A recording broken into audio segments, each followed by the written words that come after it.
രാധ ഞാൻ രാധ കണ്ണനെ മറക്കാത്ത രാധ. രാധ ഞാൻ രാധ കണ്ണനെ മറക്കാത്ത രാധ. വൃന്ദാവനം നീ മറന്നോ, മധുരയെ നീ മറന്നോ. വൃന്ദാവനം നീ മറന്നോ, മധുരയെ നീ മറന്നോ. രാധയെ നീ മറന്നോ, കണ്ണാ പൈക്കളെ നീ മറന്നോ. രാധയെ നീ മറന്നോ, കണ്ണാ പൈക്കളെ നീ മറന്നോ. രാധ രാധ രാധ രാധ മറന്നിട്ടും മറക്കാത്ത രാധ. മറന്നിട്ടും മറക്കാത്ത രാധ. രാധേ രാധേ രാധേ രാധേ മറന്നിട്ടും മറക്കാത്ത രാധ. മറന്നിട്ടും മറക്കാത്ത രാധ.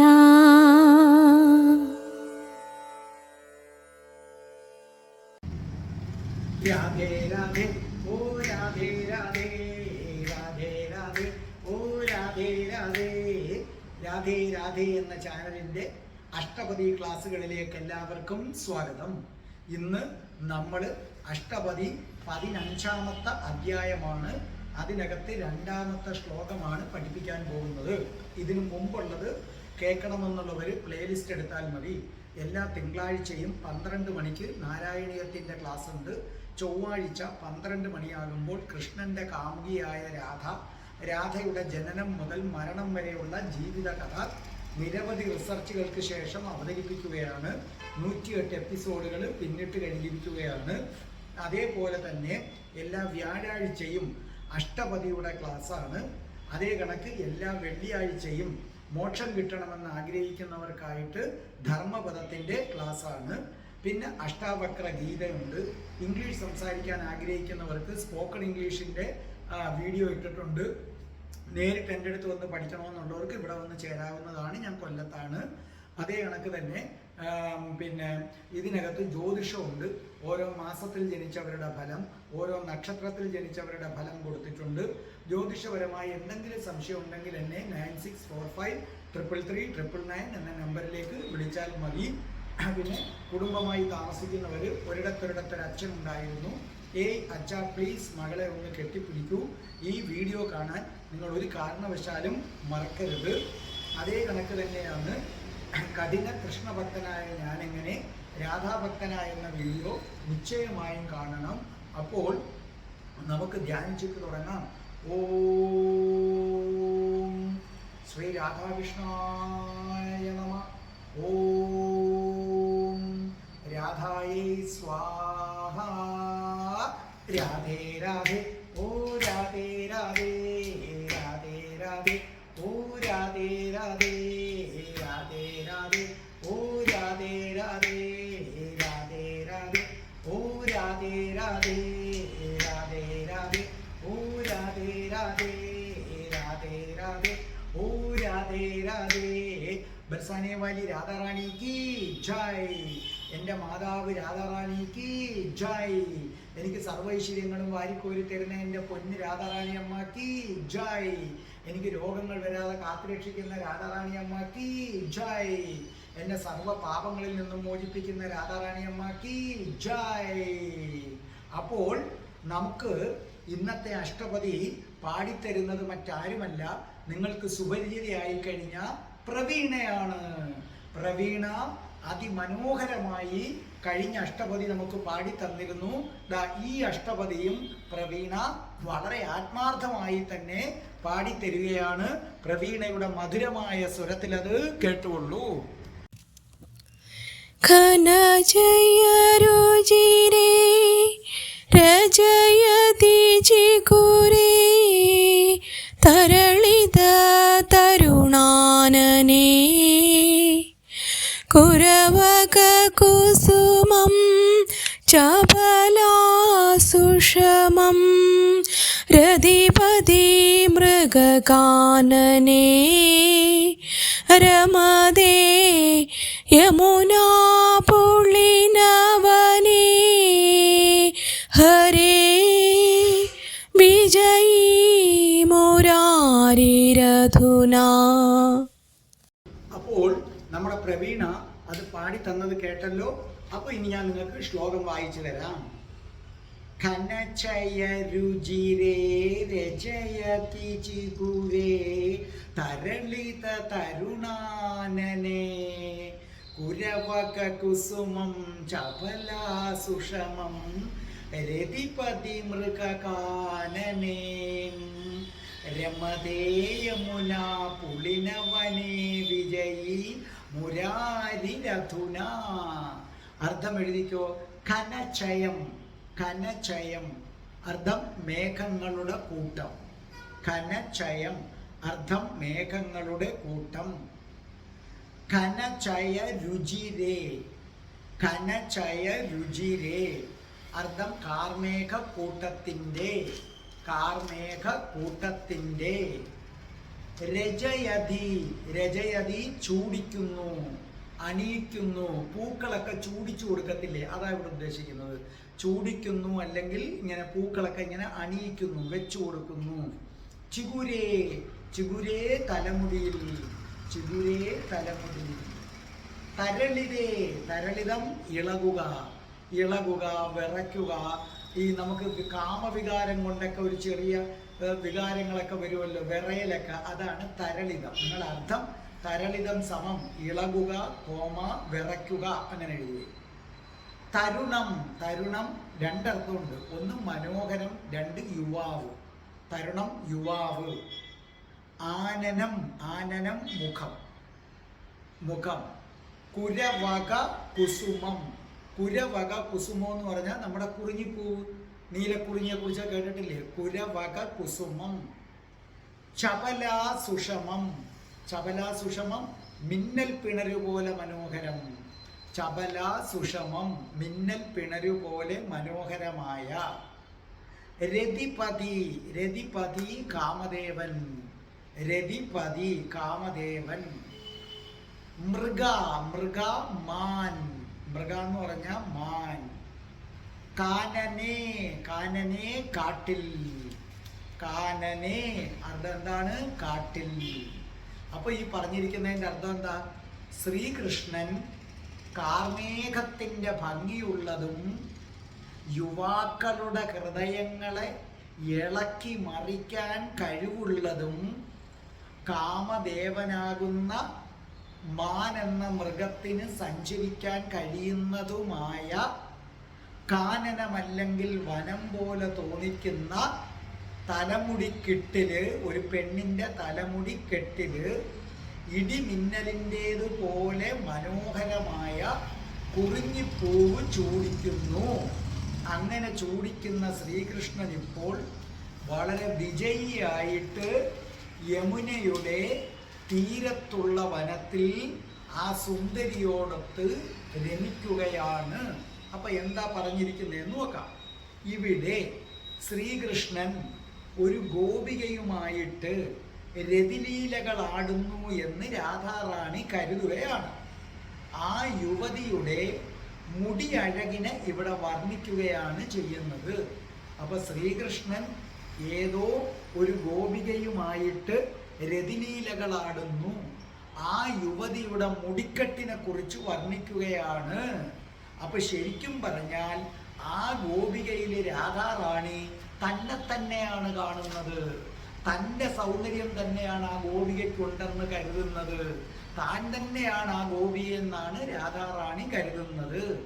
അപ്പം പിന്നെ കവി പറയുകയാണ്, അതായത് രാധാറാണി തോഴിയോട് പറയുകയാണ്, നോക്കൂ തോഴി, കൃഷ്ണൻ രതിലീലയാടുന്ന ആ ഗോപിക ഉണ്ടല്ലോ, അവളുടെ തലമുടിയില്ലേ കാർമേഘം പോലെ ഇങ്ങനെ കറുത്ത് ഇടതൂർന്ന് കിടക്കുന്നതാണ് തോഴി. ആ പടർന്ന് കിടക്കുന്ന മുടിക്കെട്ട് കണ്ടാലുണ്ടല്ലോ യുവാക്കള് കാമം കൊണ്ട് തരളിത ഹൃദയരായിത്തീരും. പുരുഷ ഹൃദയത്തില് കാമമുണ്ടാക്കാനും സ്നേഹമുണ്ടാക്കാനും സ്ത്രീയുടെ തലമുടിക്ക് കഴിയും. ഇടതൂർന്ന തലമുടി. അപ്പൊ ഇങ്ങനെ കാർമേഘം പോലെ കറുത്തതും ഇടതൂർന്ന് നിൽക്കുന്നതുമായ തലമുടി, ആ ഗോപികയുടെ തലമുടി കണ്ടാൽ ഏത് യുവാവാണ് തരളിത ഹൃദയനാകാത്തത് തോഴി? എന്നിട്ട് അവളുടെ മുടിക്കെട്ടിനെ വനത്തോട് ഉപമിക്കുകയാണ്. കാരണം വനം എന്ന് പറഞ്ഞാൽ അറിയാം, വൃക്ഷങ്ങൾ ഇങ്ങനെ ഇടചേർന്ന് നിൽക്കുകയാണ്. അതുപോലെ അവളുടെ തലമുടികൾ ഓരോന്നും ഇങ്ങനെ ഇടചേർന്ന് ഒരു വനം പോലെ അത്രയ്ക്ക് നിഗൂഢവും അത്രയ്ക്ക് വലുതുമാണ് ആരെന്ന് പറയുന്നത്, അവളുടെ തലമുടി എന്ന് പറയുന്നത്. അപ്പോൾ അവളുടെ തലമുടി കാനനം പോലെ വലുതാണ്. കാനനത്തിൻ്റെ പ്രത്യേകത എന്താ? വനത്തിനകത്ത് മൃഗങ്ങൾക്ക് ഒളിച്ച് സ്വൈരവിഹാരം നടത്താൻ പറ്റും. അതുപോലെ തോഴി, കാമദേവൻ എന്ന മാൻപേടയ്ക്ക് ഇവളുടെ തലമുടിക്കെട്ടിനുള്ളിൽ സ്വൈരവിഹാരം നടത്താൻ പറ്റും. ആരും കാണാതെ ഓടി നടക്കാൻ കഴിയും. ഒരാളെ ഒളിപ്പിച്ചു വെക്കാൻ കഴിയുന്ന അത്രയ്ക്ക് മുടിയുണ്ട് ആ സ്ത്രീക്ക്. അപ്പൊ അവളുടെ മുടി ഇങ്ങനെ പടർന്ന് പന്തലിച്ച് കിടക്കുകയാണ്. വേണമെങ്കിൽ ഒരു പുരുഷനെ ഒളിപ്പിച്ചു വെക്കാൻ പറ്റും, ആരും കാണത്തില്ല. അത്രയ്ക്ക് മുടിയാണ്. അത് വനം പോലെ ഉണ്ട് തോഴി.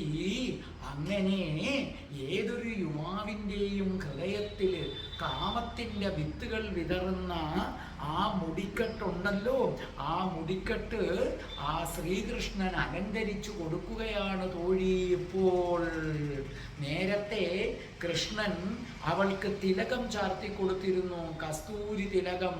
ഇപ്പം താണ്ടെ കൃഷ്ണൻ അവളുടെ തലമുടിയെല്ലാം അലങ്കരിക്കുകയാണ്.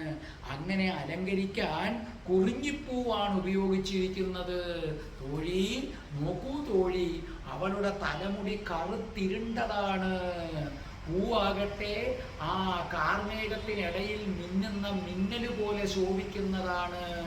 അപ്പോൾ അവളുടെ തലമുടിയിൽ ഏത് വയ്ക്കുമ്പോൾ, കുറിഞ്ഞിപ്പൂവ് വെക്കുമ്പോൾ കറുത്തിരുണ്ട ആകാശത്തിൽ മിന്നൽ പിണലുകൾ പൊളഞ്ഞു പോകുമ്പോൾ ഉണ്ടാകുന്ന ചന്തമില്ലേ, ആ ചന്തമാണ് കൃഷ്ണൻ ഈ ഗോപസുന്ദരിയുടെ തലമുടിയിൽ കുറിഞ്ഞിപ്പൂ വെക്കുമ്പോൾ വരുന്നത്.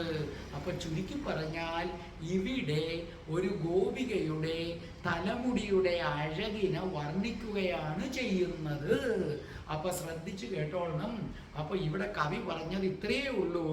കൃഷ്ണൻ രാധ തോഴിയോട് പറയുകയാണ്, കൃഷ്ണൻ ഒരു ഗോപസുന്ദരിയുമായി യമുനയുടെ തീരത്ത് രമിക്കുകയാണ്. അവളുടെ മുടി കാനനം പോലെ ഉള്ളതാണ്, കാർമേഘം പോലെ കറുത്തതാണ് അവളുടെ തലമുടി. ആ തലമുടിക്കകത്ത് കാമദേവൻ എന്ന മൃഗത്തിന് ഒളിച്ചു താമസിക്കാൻ പറ്റും എന്ന് പറഞ്ഞാൽ ആ തലമുടി കണ്ടാൽ ഏത് പുരുഷനും കാമവികാരമുണ്ടായി തരളിതനാകും. കാരണം കാമദേവനെ ഒളിപ്പിച്ചു വച്ചിരിക്കുന്ന തലമുടിയാണിത്. ആ തലമുടി ഏത് പുരുഷ ഹൃദയങ്ങളെയും ഇളക്കി മറിക്കും. അതുകൊണ്ട് ശ്രീകൃഷ്ണന്റെ ഹൃദയത്തെ ഇളക്കി മറിച്ചതിൽ വലിയ അത്ഭുതമൊന്നുമില്ല തോഴി എന്നാണ് ഇവിടെ പറഞ്ഞു വച്ചിരിക്കുന്നത്. ആ തലമുടി കൃഷ്ണൻ ഇരുന്ന് അലങ്കരിക്കുകയാണ്. സത്യത്തിൽ ഇത്രയും തലമുടി ഉള്ളത് രാധാറാണിക്ക് മാത്രമാണ്. രാധാറാണിയുടെ തലമുടി മാത്രമേ കൃഷ്ണൻ അലങ്കരിക്കൂ. അപ്പൊ ഈ ഗോപസുന്ദരി സത്യത്തിൽ താൻ തന്നെയാണ്. തന്നെ നേരിട്ട് വരാത്തത് കൊണ്ട് രാധാറാണി മറ്റൊരു സ്ത്രീയിൽ തന്നെ ആരോപിക്കുകയാണ് ചെയ്യുന്നത്. അപ്പൊ കുറിഞ്ഞിപ്പൂവാണ് വെക്കുന്നത്. അപ്പൊ തലമുടിയിൽ കുറിഞ്ഞിപ്പൂ, തിളങ്ങുന്ന കുറിഞ്ഞിപ്പൂ വെക്കുമ്പോൾ ആകാശത്ത് മിന്നൽ തെളിയുമ്പോൾ ആകാശത്തിനുണ്ടാകുന്ന ആ പ്രഭ അത് തന്നെയാണ് അവളുടെ തലമുടിയിൽ ഉണ്ടാകുന്നത്. ഇതാണ് നമുക്ക് ഈ ശ്ലോകത്തിൽ പറഞ്ഞിരിക്കുന്നത്. ഇനി നമുക്ക് അടുത്ത ശ്ലോകമാണ്. അടുത്ത ശ്ലോകം നമുക്ക് പാടി തന്നിരിക്കുന്നത് കസ്തൂരിഭായിയാണ്. കസ്തൂരിഭായി എന്ന് പറയുമ്പോൾ കസ്തൂരിഭായിയുടെ മകള് നിങ്ങൾക്ക് സുപരിചിതയാണ്. നിങ്ങൾക്ക് സുപരിചിതയായ നാരായണത്തിലൂടെ പ്രശസ്തി നേടിയ സാക്ഷാൽ കൃഷ്ണശ്രീയുടെ മാതാവാണ്. കൃഷ്ണശ്രീയുടെ മാതാവായ കസ്തൂരിഭായിയാണത് പാടി തന്നിരിക്കുന്നത്.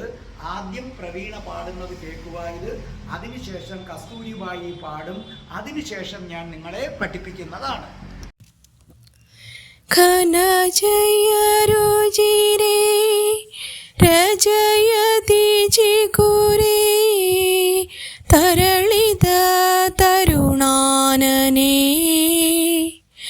കുരവക കുസുമം ചപലാസുഷമം രതിപതി മൃഗകാനനേ രമദേ യമുനാ പുളിനവനേ ഹരേ വിജയീ മുരാരിരധുനാ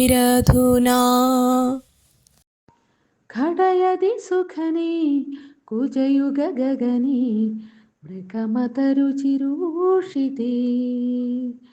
മണിസരമമലം താരകപടലം നഖപത ശശിഭൂഷിതേ രമദേ യമുനാ പുളിനവനേ വിജയീ മുരാരിരധുനാ.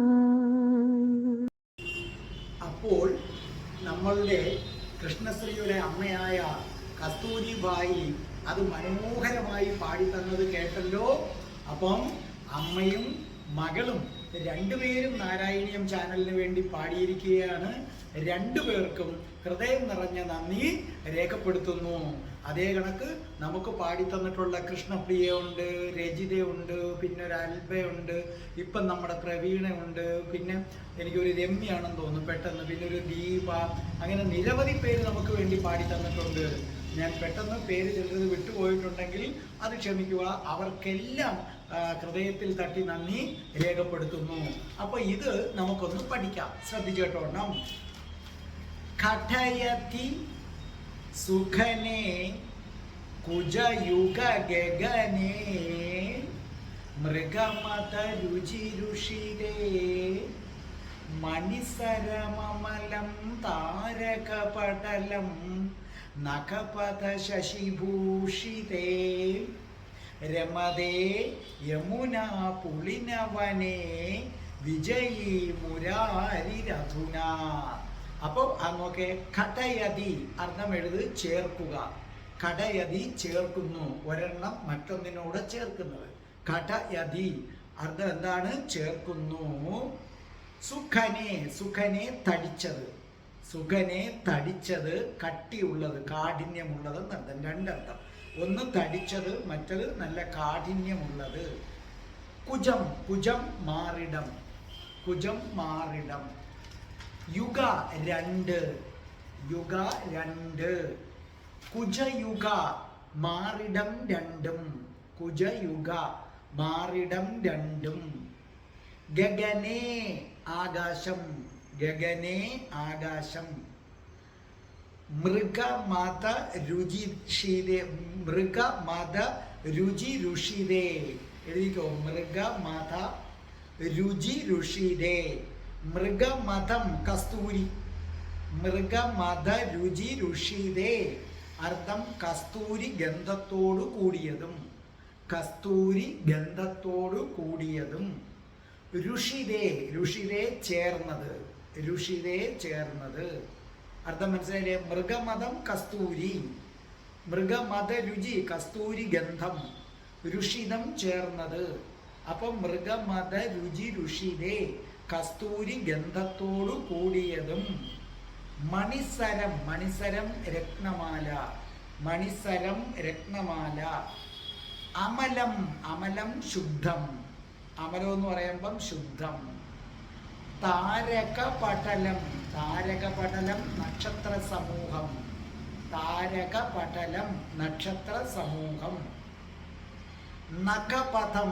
നഖപഥം എന്ന് പറഞ്ഞാൽ നഖക്ഷതം, നമ്മൾ വിരൽ കൊണ്ടുണ്ടാകുന്ന പാട്, നഖക്ഷതം. ശശി ചന്ദ്രൻ. ചന്ദ്രൻ. ശശിഭൂഷിതേ ചന്ദ്രക്കല. ശശിഭൂഷിതേ അർത്ഥം ചന്ദ്രക്കല. അപ്പോൾ ഇവിടെ എന്താ പറഞ്ഞിരിക്കുന്നത്? ശ്രീകൃഷ്ണൻ നല്ല തടിച്ചതും കസ്തൂരി ഗന്ധമുള്ളതും നഖക്ഷതമാകുന്ന ചന്ദ്രക്കലകളോട് കൂടിയതുമായ ഒരു ഗോപികയുടെ, ഒരു സുന്ദരിയുടെ മാറിടമാകുന്ന ആകാശത്തിൽ രത്നമാല ചാർത്തുന്നു. അത് ആകാശത്തിലെ പരിശുദ്ധമായ നക്ഷത്ര സമൂഹം അവളുടെ മാറിൽ പതിപ്പിച്ചെന്ന് തോന്നുമാറ് ശോഭിക്കുന്നു. ഇവിടെ ശരിക്കും പറഞ്ഞാൽ ശ്രീകൃഷ്ണൻ ഒരു ഗോപസുന്ദരിയുടെ മാറിടത്തിൽ ഒരു രത്നമാല ഇട്ടുകൊടുക്കുന്നതാണ് വിഷയം. അവളുടെ മാറിടത്തെയും വർണ്ണിക്കുന്നു, ആ രത്നമാലയെയും വർണ്ണിക്കുന്നു. ഈ തരുണിയുടെ മാറിടം വളരെ വലുതാണ്. അതാണ് ഞാൻ പറഞ്ഞത്, ഈ രാധാറാണി തന്നെയാണ് ഈ തരുണി. രാധാറാണിയുടെ മാറിടം തടിച്ചതാണ്. അപ്പോൾ ഈ തരുണിയുടെ മാറിടം നല്ല തടിച്ചതാണ്, വളരെ വലുതാണ്. ആ മാറിടത്തിന് കസ്തൂരിയുടെ മണമുണ്ട്. കാരണം കൃഷ്ണൻ അവളുടെ മാറിടത്തിൽ കസ്തൂരി പുരട്ടിക്കൊടുത്തു. അപ്പൊ തനിക്ക് ഇതിനു മുമ്പ് നേരിട്ടിട്ടുള്ള അനുഭവങ്ങളാണ് പറയുന്നത്. കൃഷ്ണനും രാധയും ഒത്തിരിക്കുമ്പോൾ കൃഷ്ണൻ രാധാറാണിയുടെ തടിച്ച മാറിടത്തിൽ കസ്തൂരി തേച്ചു കൊടുക്കുമായിരുന്നു. ഇന്നത്തെ കാലത്തത് ബ്രാഹ്മിൻസിൻ്റെ ഇടയിലൊക്കെ ഈ മാറിടത്തിൽ മഞ്ഞൾ തേച്ചു കൊടുക്കാറുണ്ട്. എസ്പെഷ്യലി തമിഴ് ബ്രാഹ്മിൻസിന് മാറിടത്തിൽ ഏത് ചേർത്ത് കൊടുക്കാറുണ്ട്? മഞ്ഞൾ തേച്ചു കൊടുക്കും. കസ്തൂരി കിട്ടാൻ പാടാണ് ഇന്നത്തെ കാലത്ത്, അതാണ്. അപ്പോൾ ഇവിടെ തോഴി ഈ ശ്രീകൃഷ്ണൻ ഉണ്ടല്ലോ, അവൻ രമിക്കുന്ന ഗോപികയുണ്ട്. അവൾ സുന്ദരിയാണ്, അവളുടെ മാറിടം അതിസുന്ദരമാണ്, അത് വളരെ തടിച്ചതാണ്. ആ തടിച്ച മാറിടം തൻ്റെ കൈകളിൽ ഇങ്ങനെ എടുത്തു വെച്ചു കൃഷ്ണൻ. എന്നിട്ട് ആ മാറിടത്തിൽ കൃഷ്ണൻ ഇങ്ങനെ കസ്തൂരി തേച്ചു കൊടുക്കുകയാണ്. ആ കസ്തൂരി മാറിടത്തിൽ തേക്കുമ്പോൾ ഉണ്ടാകുന്ന നിർവൃതിയിൽ മുഴുകി അവൾ അങ്ങനെ ഇരിക്കുകയാണ്. ഇത് ഏതുപോലെയാണ്? രാത്രികാലത്തെ ആകാശം പോലെ അവളുടെ മാറിടവും ആ കസ്തൂരിയുമൊക്കെ ഇങ്ങനെ ശോഭിക്കുകയാണ്. അതായത് ശരിക്കും തോഴി ഇപ്പോൾ കസ്തൂരി പുരട്ടിയ അവളുടെ മാറിടമൊന്ന് കാണേണ്ടതാണ്. കാരണം അവളുടെ മാറിടത്തിൽ കസ്തൂരി ഇങ്ങനെ തേച്ചു കൊടുക്കുമ്പോൾ കൃഷ്ണൻ കാമാതുരനാകുന്നു. കാമാതുരനായ കൃഷ്ണൻ തൻ്റെ കരവിരുത് അവിടെ പ്രകടിപ്പിക്കുന്നു. അവളുടെ മാറിടത്തിൽ ചെറുതായി നഖങ്ങൾ കൊണ്ട് കൃഷ്ണൻ അമർത്തുന്നു. അങ്ങനെ തോഴി ആ ഗോപികയുടെ തടിച്ച മാറിടത്തിൽ കൃഷ്ണന്റെ നഖം പതിഞ്ഞ അടയാളം കിടപ്പുണ്ട് തോഴി.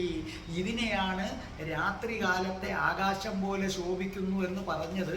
അതെന്തുകൊണ്ടാണെന്ന് ഞാൻ വ്യക്തമാക്കി തരാം.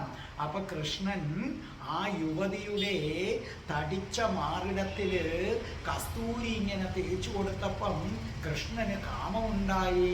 കാമമുണ്ടായപ്പോൾ കൃഷ്ണൻ അവളുടെ മാറിടത്തില് നഖക്ഷതമേൽപ്പിച്ചു. ആ നഖക്ഷതമേറ്റ സുഖത്തിൽ, ആ നഖക്ഷതമേറ്റ നിർവൃതിയിൽ അവൾ മുഴുകിയിരിക്കുകയാണ്. ഈ നഖക്ഷതങ്ങളെ ജയദേവ കവി ആകാശത്ത് കാണുന്ന ചന്ദ്രക്കലയോട് ഉപമിച്ചു. അതായത് ശരിക്കും പറഞ്ഞു കഴിഞ്ഞാൽ ഇവളുടെ മാറിടം ആകാശം പോലെ തടിച്ചതാണ്. ആകാശം പോലെ തടിച്ച മാറിടത്തിൽ കറുത്ത കസ്തൂരി തേച്ചു കൊടുത്തു. അപ്പോൾ കൃഷ്ണന് കാമം വന്നു. നഖം കൊണ്ട് നഖക്ഷതമുണ്ടാക്കി. ആ നഖക്ഷതം ചന്ദ്രക്കല പോലെ ശോഭിക്കുന്നു. അപ്പൊ ആകാശത്ത് കാർമേഘമുണ്ട്, ചന്ദ്രക്കലയുമുണ്ട്. അതുപോലെ ഇവളുടെ മാറിടവും ആകാശം പോലെ വിശാലമായതും ആകാശത്തുള്ള ചന്ദ്രക്കല ഇവിടെയുമുണ്ട്. അത് കൃഷ്ണന്റെ നഖക്ഷതം കൊണ്ടുണ്ടായതാണ്. അങ്ങനെ കൃഷ്ണൻ കസ്തൂരി തേച്ചു കൊടുത്ത, നഖങ്ങൾ കൊണ്ട് ക്ഷതമേൽപ്പിച്ച ആ മാറിടത്തിലുണ്ടല്ലോ അവൻ രത്നമാല അണിയിച്ചു. ഹോ തോഴി, ഇപ്പോൾ അവളുടെ മാറിടമൊന്ന് കാണേണ്ടത് തന്നെയാണ്. ആ രത്നങ്ങൾ ഒന്നൊന്നായിട്ട് അവളുടെ മാറിടത്തിൽ ഇങ്ങനെ പതിഞ്ഞു കിടക്കുകയാണ്. അത് കണ്ടു കഴിഞ്ഞാൽ ഈ ശ്രീകൃഷ്ണൻ ആകാശത്തിലെ നക്ഷത്രങ്ങളെ മുഴുവൻ അടർത്തിയെടുത്ത് അവളുടെ മാറിടത്തിൽ ഒട്ടിച്ചു വെച്ചിരിക്കുന്നതാണോ എന്ന് തോന്നിപ്പോകും. അത്രയ്ക്ക് സുന്ദരമാണ്. അപ്പൊ അവളുടെ മാറിടത്തിന് കസ്തൂരി തേച്ചിട്ട് രത്നമാല അണിയിച്ചു. അപ്പോൾ ഓരോ രത്നങ്ങളും അവളുടെ മാറിൽ ഇങ്ങനെ പറ്റി പറ്റി ഒട്ടിയിരിക്കുകയാണ്. അത് കണ്ടാൽ ആകാശത്തെ നക്ഷത്രങ്ങളെ എടുത്ത് അവിടെ വെച്ചതുപോലെ തോന്നും. അപ്പൊ ഇവിടെ ആകാശത്തിനും ഈ മാറിടത്തിനും തമ്മിൽ ഒരുപാട് സാദൃശ്യമുണ്ട്. ആകാശം വലുതാണ്, ഈ സുന്ദരിയുടെ മാറിടവും വലുതാണ്. ആകാശത്ത് കാർമേഘങ്ങൾ കൊണ്ട് മൂടി കറുപ്പാണ്, ഇവിടെ കസ്തൂരി തേച്ച് കറുത്ത കസ്തൂരി തേച്ചതിനാൽ ആ മാറിടം ആകാശം പോലെ തോന്നിക്കും. ആകാശത്ത് ചന്ദ്രക്കലയുണ്ട്, ഇവിടെ കൃഷ്ണന്റെ നഖക്ഷതത്താൽ ഈ യുവതിയുടെ മാറിടത്തിലും ചന്ദ്രക്കലയുണ്ട്. ആകാശത്ത് നക്ഷത്രങ്ങളുണ്ട്, ഇവിടെ ഈ ഗോപസുന്ദരിയുടെ മാറിടത്തിലും നക്ഷത്രങ്ങളുണ്ട്. അത് കൃഷ്ണൻ അണിയിച്ചു കൊടുത്ത ഏതാണ്? ആ രത്നമാലയാണ്. അങ്ങനെ അവളുടെ മാറിടത്തില്, കസ്തൂരി ചാർത്തിയ മാറിടത്തില് അതങ്ങനെ ശോഭിക്കുന്നു. ഇവിടെ ജയദേവ കവി ഉപയോഗിച്ച വാക്കുകൾ കണ്ടോ? കുജ യുഗ ഗഗനേ. കുജം മാറിടം, യുഗം രണ്ട്, ഗഗനം ആകാശം. അവ കവി ഉദ്ദേശിക്കുന്നത് ആകാശം വീതിയേറിയതാണ്. അതുപോലെ അവളുടെ മാറിടവും വീതിയേറിയതും മനോഹരവുമാണ്. അതാണ് കുജ യുഗ ഗഗനെ എന്നതിലൂടെ കവി പറഞ്ഞിരിക്കുന്നത്. ഇവളുടെ മാറിടം ആകാശം പോലെ വലുതും മനോഹരവുമാണ്. മൃഗമത രുചി രുഷിതേ. മൃഗമത രുചി, മൃഗമതം കസ്തൂരി, രുചി ഗന്ധം, രുഷിതം ചേർന്നത്. ഇവിടെ എന്താണ് ഉദ്ദേശിക്കുന്നതെന്നറിയാവോ? ആ വരിയിൽ ഉദ്ദേശിക്കുന്നത് കൃഷ്ണൻ അവളുടെ മാറിടം കയ്യിലെടുത്ത് അതിനകത്തിങ്ങനെ കസ്തൂരി തേച്ചതോടുകൂടി കൃഷ്ണൻ വികാര തരളിതനായി. അപ്പൊ കൃഷ്ണൻ നഖം കൊണ്ട് നഖക്ഷതമേൽപ്പിച്ചപ്പോൾ അവളും വികാര തരളിതയായി മാറി. ആ കാമത്തിന്റെ പാരവശ്യത്തിൽ നമ്മളിൽ വിയർപ്പ് തുള്ളികൾ പൊടിയും. ആ വിയർപ്പ് തുള്ളികൾ അവളുടെ മാറിടത്തിനിടയിലൂടെ ഒലിച്ചിറങ്ങി. ആ ഒലിച്ചിറങ്ങിയ വിയർപ്പ് തുള്ളികൾ എന്ത് ചെയ്തു? കസ്തൂരി ഇല്ലേ, ആ കസ്തൂരിയുമായി ചേർന്ന് അവിടെ ഉണങ്ങി ആ മാറിടത്തിൽ പറ്റിച്ചേർന്നിരുന്നു. അപ്പൊ വികാര തരളിതയായ കൃഷ്ണന്റെ കരസ്പർശത്താൽ വികാര തരളിതയായ അവളിൽ വിയർപ്പ് തുള്ളികൾ പൊടിഞ്ഞു. ആ വിയർപ്പ് തുള്ളികൾ അവളുടെ മാറിടത്തിൽ പൊടിഞ്ഞു. മാറിടത്തിനിടയിലൂടെ ആ വിയർപ്പ് തുള്ളികൾ ഇങ്ങനെ ഒഴുകി ഒഴുകി വന്നു. അത് കസ്തൂരിയുമായി ചേർന്ന് പറ്റിപ്പിടിച്ച് അവിടെ ഇങ്ങനെ ഇരുന്നു. അതിൻ്റെ പുറത്താണ് രത്നമാല ഇരിക്കുന്നത്. ഹോ തോഴി, അപ്പോൾ ആ ആകാശത്ത് നക്ഷത്രങ്ങൾ വാരി വിതറിയ ചന്ദ്രക്കലയുള്ള ആകാശം പോലെ ഈ തോഴിയുടെ മാറിടത്തെ ആ കവി വർണ്ണിക്കുകയാണ്, ശോഭിക്കുകയാണത്. അപ്പോൾ ഒരു മാറിട വർണ്ണന പോലും കവി എത്ര മനോഹരമായി സാധിച്ചിരിക്കുന്നു എന്ന് നോക്കേ. അപ്പോൾ നിങ്ങൾക്കിതിപ്പോൾ നല്ലതുപോലെ മനസ്സിലായല്ലോ. ഇതിൻ്റെ അർത്ഥം ഇത്രയേ ഉള്ളൂ. കൃഷ്ണൻ ഒരു പെണ്ണിനെ മാറിടത്തിൽ രത്നമാല അണിയിക്കുന്നു. അവളുടെ മാറിടം വളരെ വലുതാണ്. കൃഷ്ണൻ ആ മാറിടത്തിൽ കസ്തൂരി തേക്കുന്നു. അപ്പോൾ കൃഷ്ണന് കാമമുണ്ടായി. അപ്പം നഖം കൊണ്ട് നഖക്ഷതമുണ്ടാക്കി. ഇത് ആകാശത്തെ ചന്ദ്രക്കല പോലെ ശോഭിക്കുന്നു. അപ്പോൾ അവൾക്ക് വിയർപ്പ് തുള്ളികൾ ഉണ്ടായി. ആ വിയർപ്പ് തുള്ളികൾ മാറിടത്തിലൂടെ ഒലിച്ചിറങ്ങി. പക്ഷേ കസ്തൂരി തേച്ചപ്പം ഇത് രണ്ടും കൂടെ ചേർന്ന് അതിനകത്തങ്ങ് ഒട്ടി. അതിൻ്റെ പുറത്ത് രത്നമാല അണിയിച്ചു. ഇപ്പോൾ ആകാശത്തെ നക്ഷത്രങ്ങൾ താഴേക്ക് ഇറങ്ങി വന്ന് അവളുടെ മാറിൽ പതിഞ്ഞിരിക്കുന്നത് പോലെ തോന്നും. അത്രയ്ക്ക് സുന്ദരമാണ് അവളുടെ മാറിടം. സത്യത്തിൽ സ്വന്തം മാറിടത്തെ തന്നെയാണ് ആര് വർണ്ണിക്കുന്നത്? രാധാറാണി വർണ്ണിക്കുന്നത്. ഈ ശ്രീകൃഷ്ണന്റെയും രാധയുടെയും രതിലീലകൾ കേൾക്കുന്ന നിങ്ങൾ ഭാഗ്യവാന്മാർ. കാരണം എന്തുകൊണ്ട്? നിങ്ങൾക്ക് അത് കേൾക്കണമെന്ന് തോന്നിയത് തന്നെ നിങ്ങളുടെ മുജ്ജന്മ ബന്ധം കൊണ്ടാണ്. എല്ലാവർക്കും അത് തോന്നില്ല. ഇപ്പൊ രാധയുടെ പ്രണയം കാണുന്ന എല്ലാവരും ഇതിനകത്ത് കാണത്തില്ല. കാരണം അവർക്ക് രാധയുടെ പ്രണയം കേൾക്കുക അത്രയും വരെ പുണ്യമുള്ളൂ. രാധയുടെ പ്രണയവും കണ്ട് ഇതും കേൾക്കുന്നവരെ നിങ്ങൾ ഭാഗ്യവാന്മാർ. നിങ്ങൾ നിത്യവും കൃഷ്ണന്റെയും രാധയുടെയും ഈ രതിലീലകൾ പാരായണം ചെയ്യൂ. നിങ്ങളുടെ വീട്ടിൽ സർവ്വവിധ ഐശ്വര്യവും ധനവും ധാന്യവും സമ്പൽ സമൃദ്ധിയും വീട്ടിൽ ദാമ്പത്യ സൗഖ്യവും എല്ലാം നിശ്ചയമായും ഉണ്ടാകും. രാധേ രാധേ ഓ രാധേ രാധേ രാധേ രാധേ ഓ രാധേ രാധേ രാധേ രാധേ ഓ രാധേ രാധേ രാധേ രാധേ ഓ രാധേ രാധേ രാധേ രാധേ ഓ രാധേ രാധേ രാധേ രാധേ ഓ രാധേ രാധേ. ഓം ശ്രീം ഹ്രീം ക്ലീം ഐം രം രസേശ്വരി രാധികായേ സ്വാഹ.